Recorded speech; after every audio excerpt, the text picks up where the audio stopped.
And Anna, it's kind of confusing because I know there's a lot of different cases circling Alphabet right now. Which case is this specifically, and how much do we know about the Justice Department's efforts at remedy? You're absolutely right. And there's kind of two things that I'm looking at right now. The first is the timing of this, which gets to your second question, because we do expect Google to appeal that underlying liability ruling. If they're allowed to appeal before they go to the remedy trial, then it could be as much as a year or two before we get to this actual discussion.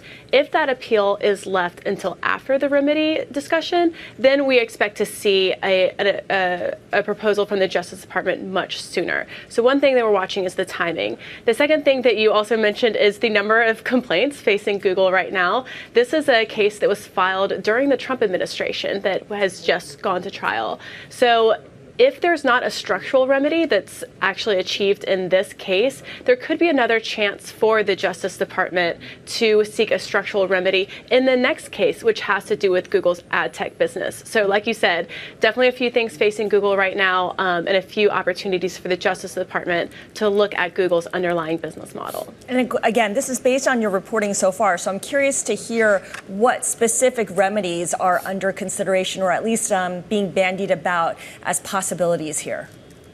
Yeah, the one that I think is most likely to be included from the people that we spoke with is prohibition on the kind of agreements that gave Google the dominance in this market. So specifically, that's Google paying mobile device makers to make their search product the default on these mobile devices. We do expect the judge to put a ban on that kind of practice for Google, as it was found to be a monopolist. And then going from there, it'll really be up to the judge whether he wants to include these structural remedies, maybe forcing Google to divest the Android operating system and the Chrome browser. Those are two of the suggestions that we had heard from people with knowledge of this case. So that's something that the Justice Department is weighing right now. Also, how severe is their proposal in the remedy, and how much they want to be negotiating with the judge on this.